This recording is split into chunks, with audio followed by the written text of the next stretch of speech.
Hello guys, welcome all of you, and this is part 3 of ray optics, in which we will discuss about image formation by spherical mirrors, that is concave mirror and convex mirror. तो concave mirror and convex mirror से image formation कब कहाँ कैसी image बनती है ये हम जानेंगे। और इस साल के 2020-21 के सेशन में मैं बार बार कह रहा हूँ, रिफ्लेक्शन ऑन स्फेरिकल मिरर्स से क्वेश्चंस या टॉपिक्स नहीं आएंगे, रिफ्रैक्शन से टॉपिक्स आएंगे।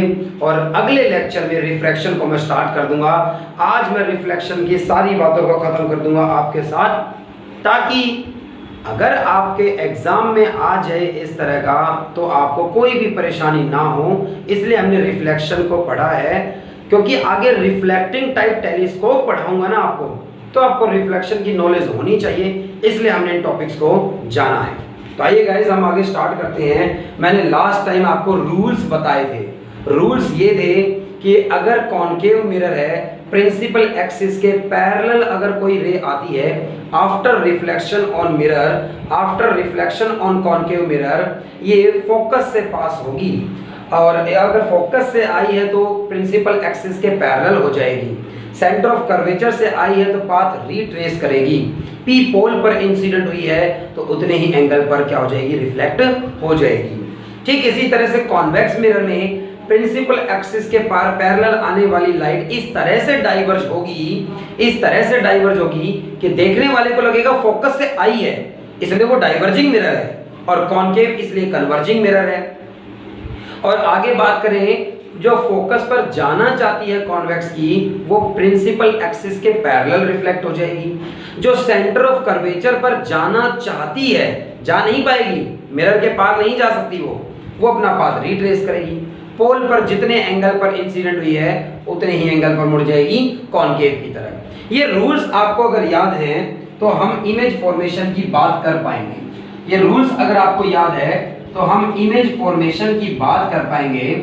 इमेज फॉर्मेशन हम बात कर पाएंगे कि कब कहाँ इमेज बनती है। Image formation due to concave mirror. Concave mirror कैसी इमेज बनाता है? 10th क्लास के उस टेबल को याद करिए जो आपको एक टेबल गिवन था, जब 6 केस पढ़ने को मिलते थे। आपको कॉनकेव के 6 केस पढ़ने को मिलते थे। उन्हीं 6 केस को मैं फिर से डिस्कस करने वाला हूं यहाँ पर, और हम जान जाएंगे कि कब कहाँ इमेज बनती है। तो पहला केस जो था वो इस तरह से था कि उस टेबल को अब आपको रटना नहीं है, रटने की कोई जरूरत नहीं है भाई, रटने की कोई जरूरत नहीं है। हम अलग अलग जो है वो रे डायग्राम बनाकर प्रॉपरली समझेंगे कि कब कहां पर इमेज बनती है। ये एक कॉनकेव मिरर कंसीडर किया। ये प्रिंसिपल एक्सिस है, P यहां पर पोल है और F यहां पर फोकस है, C सेंटर ऑफ कर्वेचर है। इन पॉइंट्स के बारे में अगर हम बात करें इस तरह से, और इसके बाद भाई पहला केस क्या है? पहला केस क्या है? जब ऑब्जेक्ट, भाई 3 बातें आपको बतानी है इसके अंदर कि ऑब्जेक्ट, पहली बात आपको ये बतानी है कि ऑब्जेक्ट कहां पर रखी हुई है, ऑब्जेक्ट कहां पर प्लेस की गई है। उसके बाद हमें बताना है कि इमेज कहां पर जाकर बनी है, हमें बताना है इमेज का नेचर क्या है, हमें बताना है कि उसका साइज क्या है। तो ये हमें बातें बतानी है हर एक रे डायग्राम के अंदर गए। हर एक रे डायग्राम में ये बातें हम बताएंगे।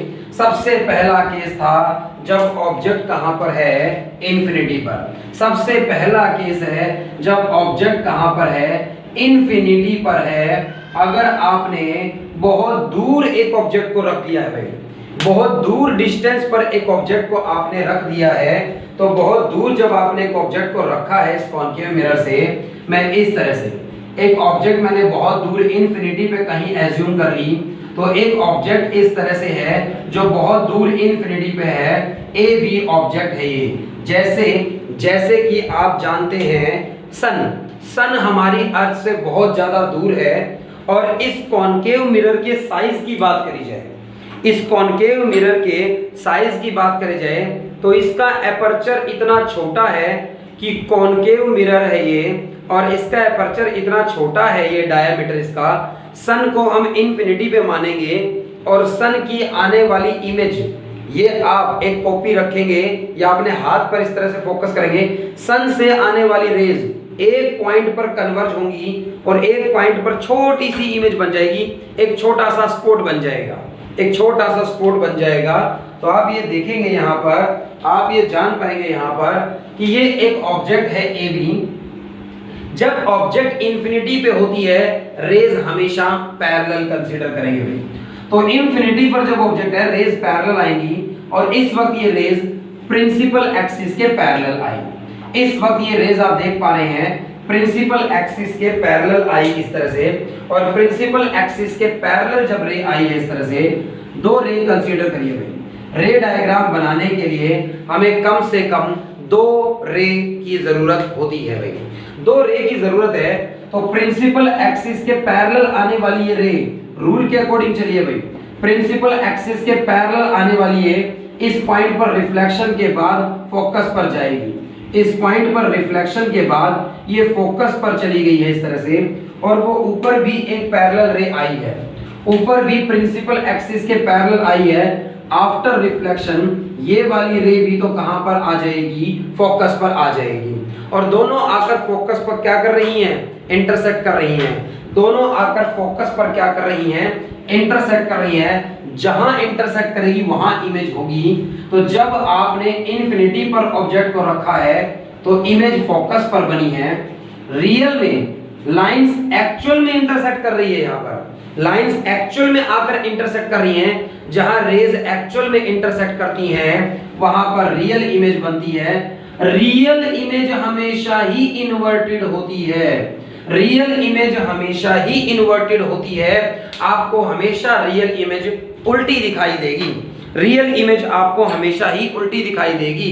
अगर आपका फ्रेंड विंडो के सामने खड़ा हो जाए, मान लीजिए आपके रूम में एक विंडो है जहां से सनलाइट डायरेक्ट आ रही है, लाइट अच्छी आनी चाहिए, ज्यादा लाइट आनी चाहिए।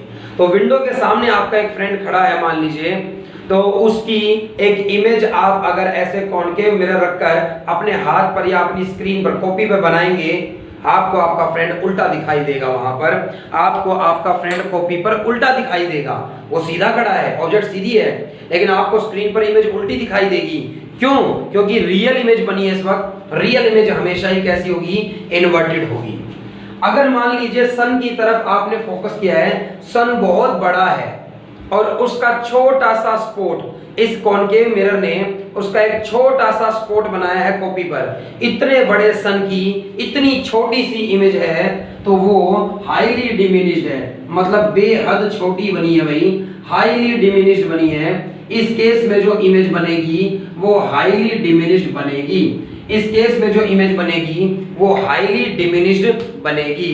तो ये पहला केस, ये पहला केस है जब इन्फिनिटी पर ऑब्जेक्ट आपने रखी है और रेज पैरेलल आई है, प्रिंसिपल एक्सिस के पैरेलल आने वाली रेज, प्रिंसिपल एक्सिस के पैरेलल आने वाली ये रे, और ये फोकस पर गई है, ये भी प्रिंसिपल एक्सिस के पैरेलल आई है। आफ्टर रिफ्लेक्शन फोकस पे गई है, फोकस पर जाने के बाद दोनों ने एक दूसरे को इंटरसेक्ट किया है। जहां पर इंटरसेक्ट करती है वहां पर रियल इमेज यहां पर बनेगी, और इसलिए object at infinity the image at focus and nature real and inverted है, साइज हाईली डिमिनिश्ड है, बेहद छोटी बनेगी इस केस में। और इस केस का यूज किया जा सकता है, इस केस का एक यूज किया जा सकता है पैरेलल आने वाली रेज को, पैरेलल आने वाली रेज को एक पॉइंट पर फोकस पर कन्वर्ज कर रहा है। ये कन्वर्जिंग मिरर है। कॉनकेव मिरर कैसा मिरर है? ये कन्वर्जिंग मिरर है। और मैं इस कन्वर्जिंग मिरर की बात करूं तो इसका कोई यूज पूछे इस केस में तो भाई पैरेलल आने वाली रेज को एक पॉइंट पर कन्वर्ज कर देता है। ये डिश एंटीना की तरह यूज किया जा सकता है, यूज्ड एज, इस केस में इसे used as dish antenna, dish antenna, dish antenna की तरह यूज किया जा सकता है। क्यों? Because it converges, because it converges the parallel rays incident on it at a point called focus। तो ऊपर डिश एंटीना की तरह इसको यूज किया है मैंने, ताकि आने वाली लाइट को ये रिफ्लेक्ट करे, और इस पॉइंट पर एक रिसीवर रखा गया है जो सिग्नल्स को रिसीव करेगा। तो बहुत सारे सिग्नल्स जब इस तरह से इस पॉइंट पर इकट्ठे कर दिए गए हैं, सिग्नल्स क्या हैं? वेव्स हैं, मतलब इलेक्ट्रोमैग्नेटिक वेव्स लाइट है एक तरह की, वो रेडियो वेव, माइक्रोवेव जैसे होती हैं बहुत सारी, तो वो रेडियो वेव्स हो सकती हैं, या टेलीविजन के लिए अलग वेव्स होती हैं, अलग अलग सिग्नल के लिए होती हैं। इस तरह से वो लाइट ही है एक तरह की, विजिबल नहीं है बस। तो उन लाइट्स को एक पॉइंट पर ये कन्वर्ज करेगा और सिग्नल्स जो होंगे आपके टेलीविजन पर, आपके चैनल जो आप देख रहे हैं, आपके प्रोग्राम्स की वॉइस बिल्कुल क्लियर होगी और प्रोग्राम्स की वीडियो बिल्कुल क्लियर होगी, क्योंकि सिग्नल्स अच्छे से इसने कैच किए हैं यहाँ पर। तो ये बात थी कि इसमें आप इस तरह से यूज किए जा सकते हैं। पुराने टाइम में जब वार होते थे, लड़ाइयां होती थी, राजा महाराजा होते थे, उनकी सेना इस तरह से बड़े बड़े मिरर्स का यूज करती थी, जिनकी फोकल लेंथ भी बहुत बड़ी होती थी किलोमीटर्स में। तो उन पर, उस मिरर पर लाइट इंसिडेंट होने के बाद एक पॉइंट पर फोकस पर जाकर कन्वर्ज होती थी, तो बहुत हीट प्रोड्यूस हो जाएगी और वो फोकस बहुत दूर होते थे। तो अपनी जगह से दुश्मन के सामने वाले तंबू के अंदर, टेंट के अंदर, या झोपड़ी जो उन्होंने बनाई है घास फूस से, उस पर अटैक करने के लिए, उस पर आग लगाने के लिए इसका यूज किया जा सकता था। एज अ वेपन था ये, उस तरह से वे, तो एज अ वेपन यूज किया गया था।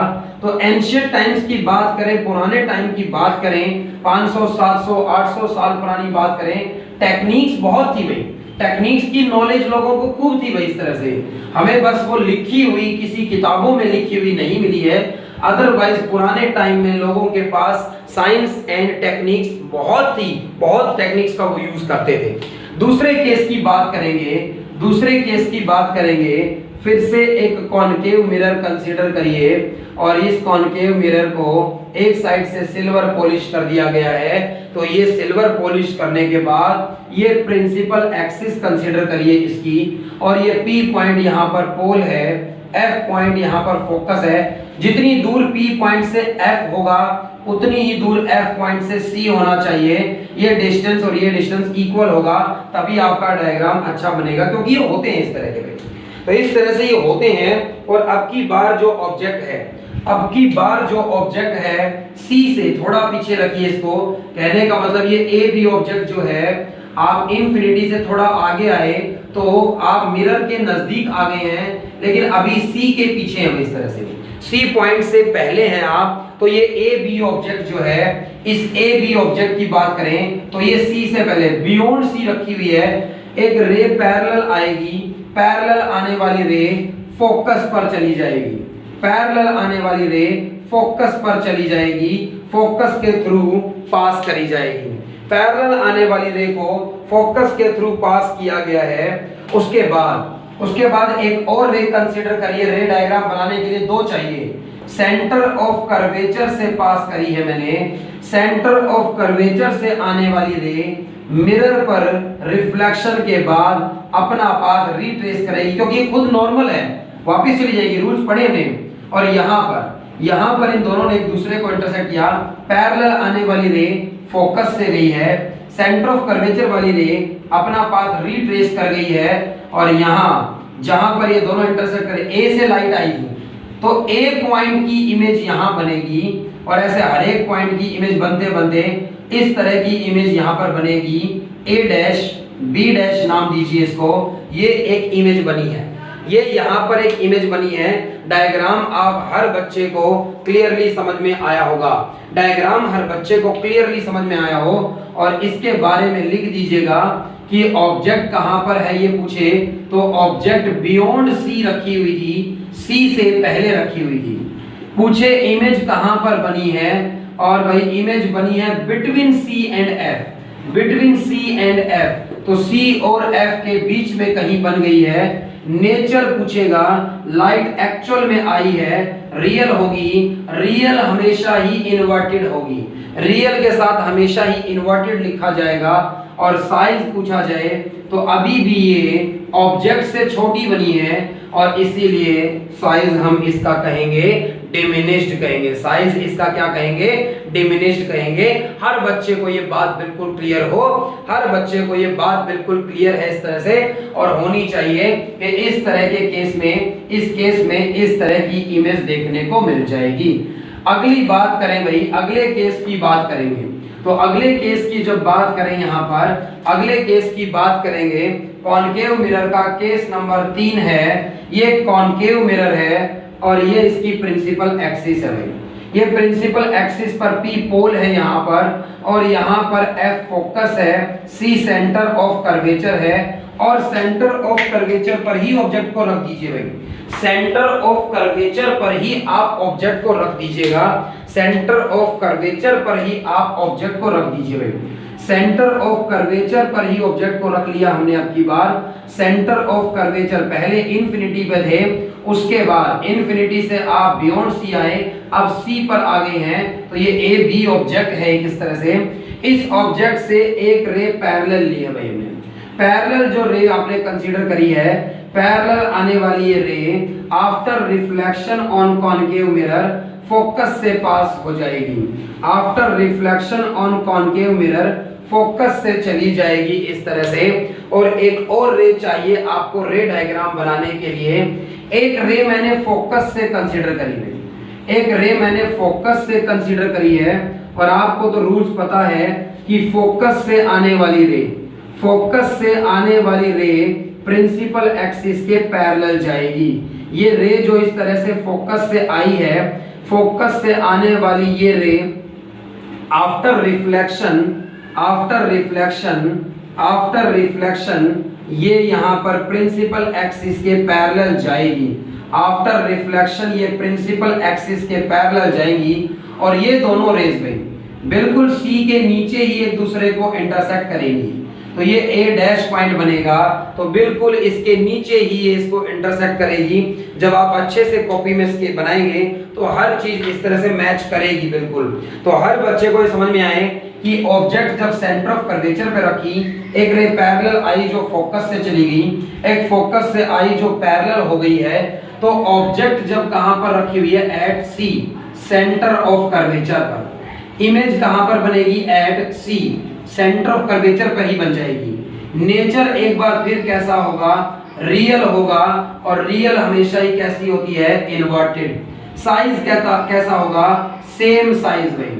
पहली बार जो साइज बना है वो कैसा है, इस केस में सेम है। यहाँ पर जितनी हाइट ऑब्जेक्ट की है इतनी ही हाइट की यहाँ पर इमेज बन जाएगी, इस केस की अगर बात करी जाए तो ये भी हर बच्चे को क्लियरली समझ में आया हो ये केस। हर बच्चे को ये रे डायग्राम समझ में आ जाए, कौन सी रे कहां पर जाती है। इसका एक रूल आपने याद किया है, पैरेलल आने वाली फोकस से आने वाली पैरेलल होती है, और सेंटर ऑफ कर्वेचर से आने वाली पाथ रिट्रेस करती है, और पोल पर आने वाली उतने ही एंगल पर बेंड हो जाएगी। कोई भी दो रे आपको यूज करनी होती हैं। ये P पोल था, F यहाँ पर फोकस है, C यहाँ पर सेंटर ऑफ कर्वेचर है। C से और आगे आओगे तो ऑब्जेक्ट को C और F के बीच में ले आए हैं AB एक ऑब्जेक्ट है यहाँ पर। और अब एक रे पैरेलल कंसीडर कर लीजिए भाई, एक रे पैरेलल कंसीडर कर लीजिए जो आफ्टर रिफ्लेक्शन कहां पर जाएगी, जो आफ्टर रिफ्लेक्शन फोकस से चली जाएगी भाई। तो ये एक रे है, इसको हमने इस तरह से कंसीडर किया। तो ये रे जो आई है आफ्टर रिफ्लेक्शन फोकस से चली गई है भाई, इस तरह से फोकस से चली गई है। तो ए से आने वाली रे आफ्टर रिफ्लेक्शन फोकस से चली गई। एक रे को P पे डाला जा सकता है, P से आने वाली रे आ सकती है, या फिर आप मान लीजिए एक रे इस तरह से आई है। मान लीजिएगा कि एक रे इस तरह से आई है कि वो रे जो आई है ए पॉइंट से, वो मिरर पर आकर इंसिडेंट हुई है, मिरर पर आकर इंसिडेंट हुई है, और लगता है जैसे सेंटर ऑफ कर्वेचर से आई है। तो ये अपना पाथ इस तरह से, ये परपेंडिकुलर रही होगी यहाँ पर, इसलिए ये अपना पाथ रिट्रेस करेगी और ऐसे जाकर वापस आएगी तो सी से पास होगी भाई। एक पॉइंट पर जाकर ये दोनों इंटरसेक्ट करेंगी, जहां ये इंटरसेक्ट करेंगी वहां पर ए डैश बी डैश एक क्या बनाई जा सकती है, इमेज बनाई जा सकती है। ए डैश बी डैश एक इमेज बनाई जा सकती है। जब ऑब्जेक्ट को आपने बिटवीन सी एंड एफ रखा है तो इमेज सी से उधर यानी बियॉन्ड सी जाकर इमेज बन गई है भाई। एक्चुअल में लाइट इंटरसेक्ट कर रही है तो रियल एंड इन्वर्टेड है और साइज एनलार्ज्ड। पहली बार लाइट जो है वो इस तरह से गई है कि इमेज जो बनी है वो ऑब्जेक्ट से ज़्यादा साइज की बनी है, ऑब्जेक्ट की हाइट से बड़ी बनी है। इस केस में बड़ी जब हाइट होगी, इमेज की हाइट जब ऑब्जेक्ट से ज़्यादा होगी, हम उसे कहेंगे एनलार्ज्ड। केस एनलार्ज्ड का है, ऑब्जेक्ट बड़ी बनी है भाई, इमेज बड़ी बनी है इस तरह से। तो ये तीसरा केस भी आपको, चौथा केस था भैया एक्चुअल में, ये चौथा केस था, ये जो केस था ये चौथा केस था इस बार का। और चौथे केस के बाद हम बात करेंगे पांचवें केस की। पांचवें केस की अगर बात करेंगे हम, तो पांचवा केस देखिएगा भाई, फिफ्थ केस की बात करी जाए, आपने फिर एक कॉनकेव मिरर कंसीडर किया है, आपने फिर एक कॉनकेव मिरर कंसीडर किया है, और इस कॉनकेव मिरर की ये प्रिंसिपल एक्सिस है, जहां ये P पोल है, F फोकस है, C सेंटर ऑफ कर्वेचर है। और अब की बार ऑब्जेक्ट को आपने और आगे लाए, पहले हम ऑब्जेक्ट को इन्फिनिटी पर लिए हुए थे, फिर बियॉन्ड C, फिर C, फिर C एंड F, और फिर आ गए हैं किस पर, फोकस पर, F पर आ गए हैं।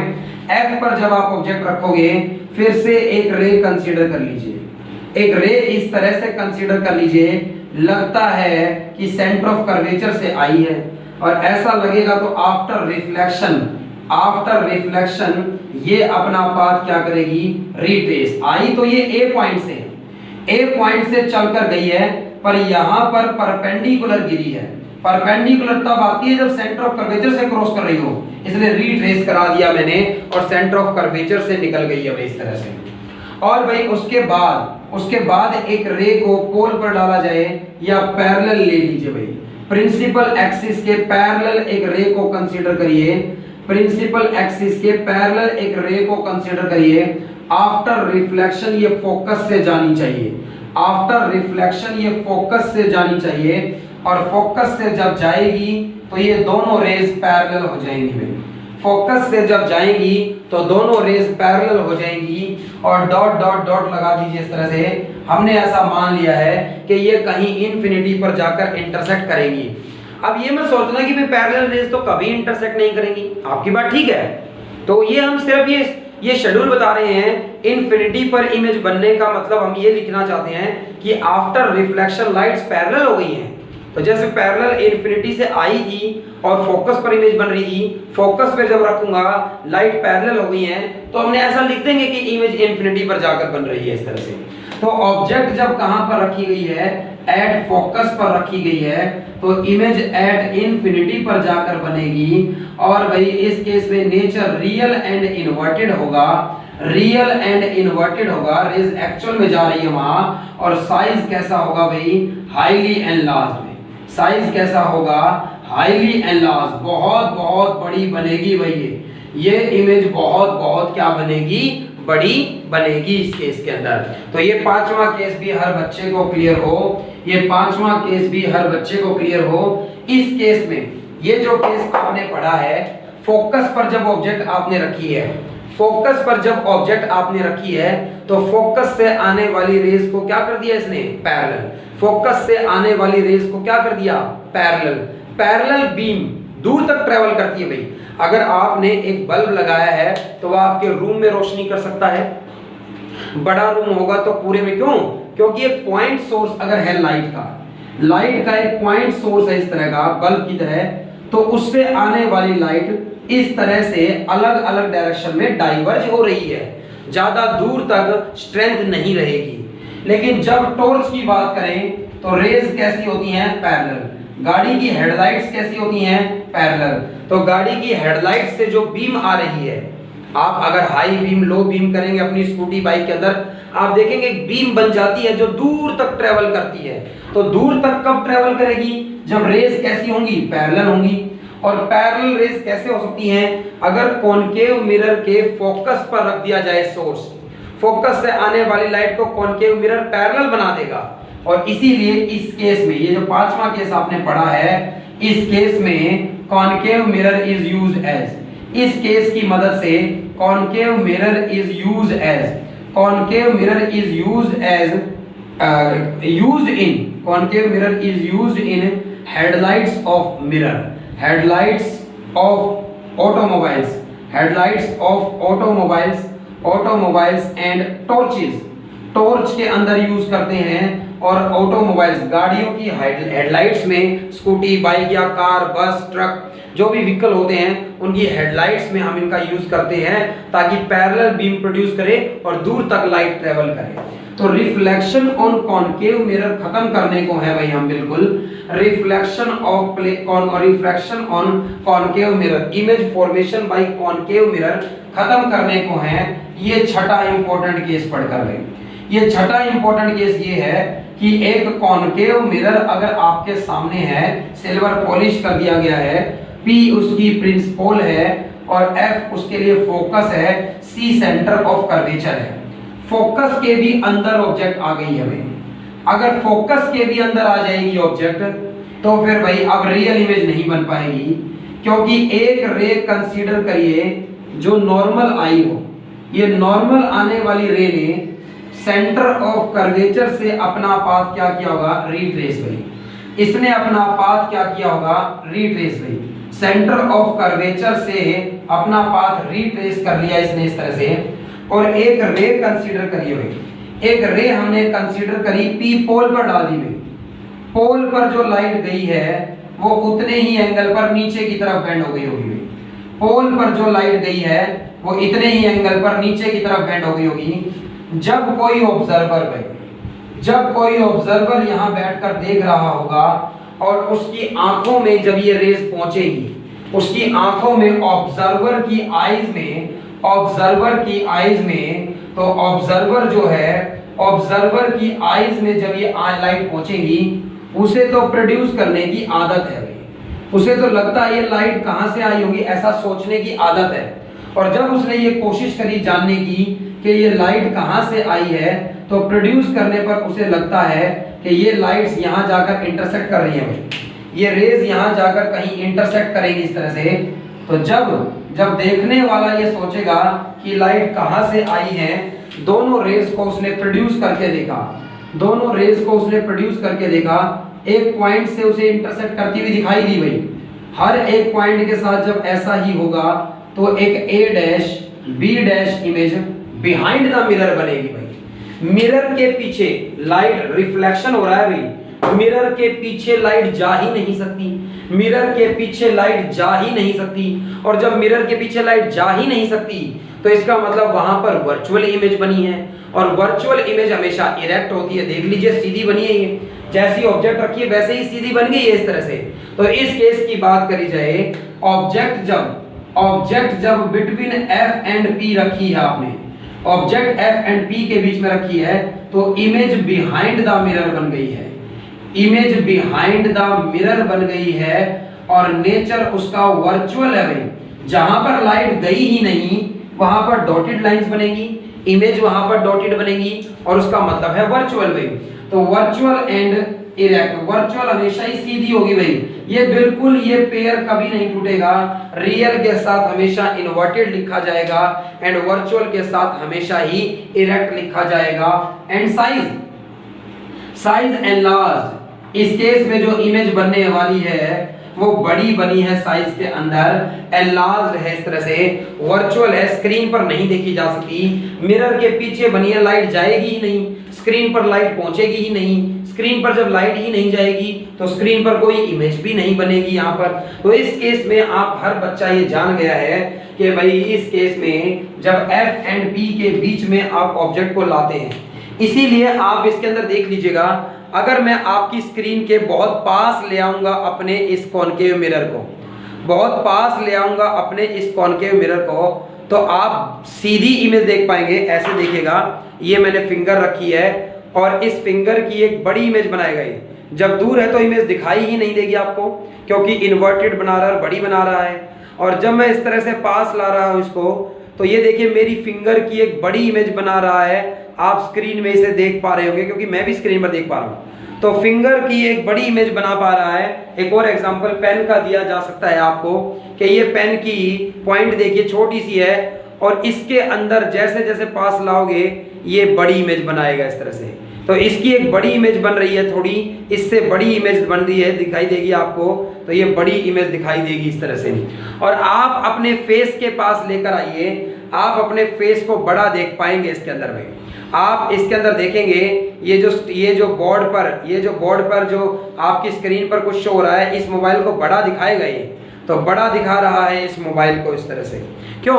क्योंकि जब बहुत पास ला रहे हैं तो ऑब्जेक्ट फोकस एंड पोल के बीच में आ रही है, फोकस एंड पोल के बीच में, और उस केस में बड़ी इमेज बन रही है। और इसका क्या यूज किया जा सकता है, इस केस का क्या यूज किया जा सकता है ये पूछा जाए इस केस में, तो भाई ये बड़ी इमेज बना रहा है, सीधी बना रहा है, इस केस में use as shaving mirrors, use as shaving mirrors, use as shaving mirrors and makeup mirrors, use as shaving mirrors and makeup mirrors. भाई शेविंग मिरर के तौर पे और मेकअप मिरर के तौर पे दुल्हन की श्रृंगार का जो बॉक्स होता है, दुल्हन के श्रृंगार का जो बॉक्स होता है उसके अंदर भी ये कॉनकेव मिरर लगा होता है इस तरह से, ताकि एक बड़ी इमेज आपको दिखाई दे उसकी। भाई ठीक है बात भाई।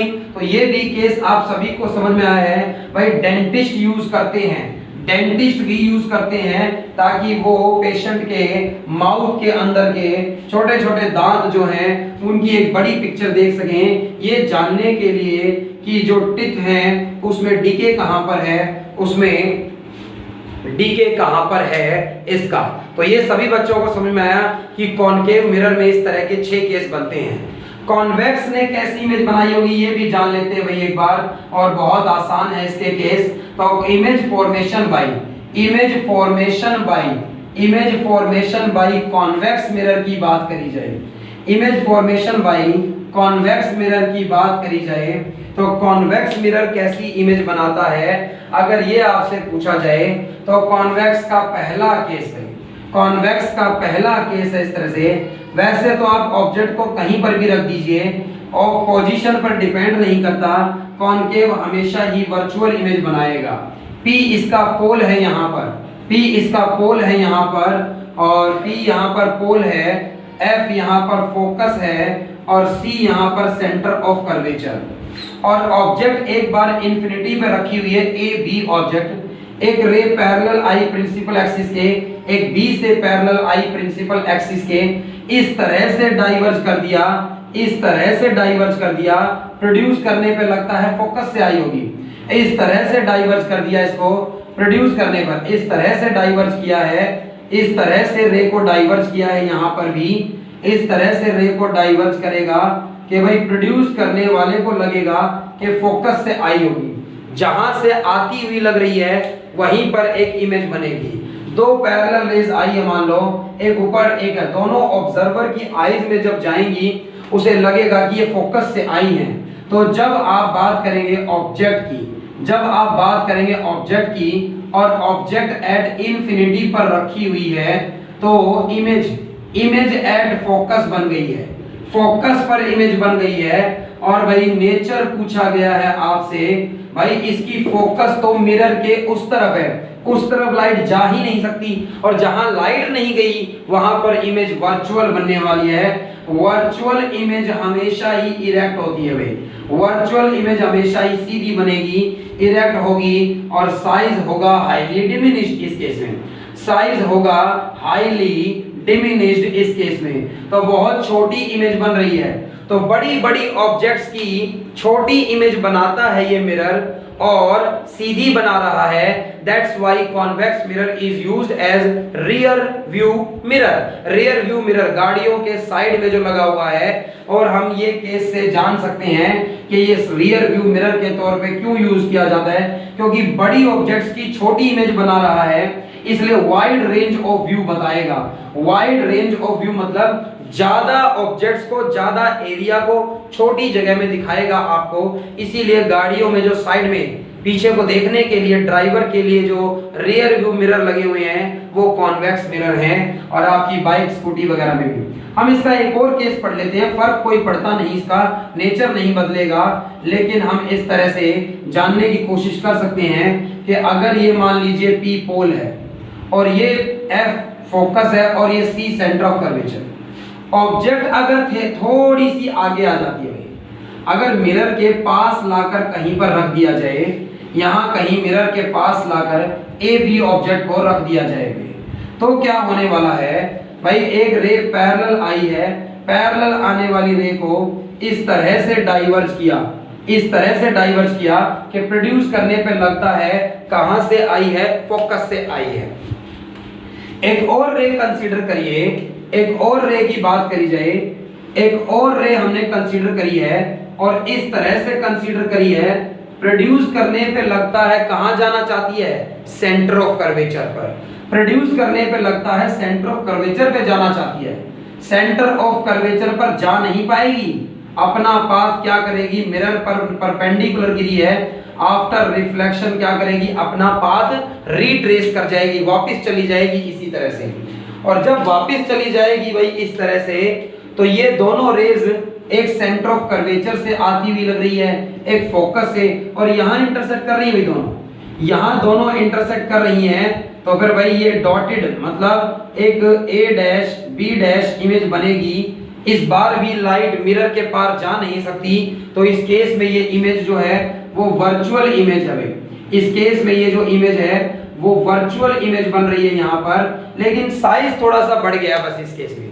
तो इनफिनिटी पर ऑब्जेक्ट है तो पॉइंट साइज, जैसे जैसे ऑब्जेक्ट कॉन्वेक्स मिरर के पास आएगी, इमेज फोकस से इधर पोल की तरफ शिफ्ट होने लगेगी और साइज में थोड़ी इंक्रीज होने लगेगी, साइज में थोड़ी इंक्रीज होने लगेगी इस तरह से।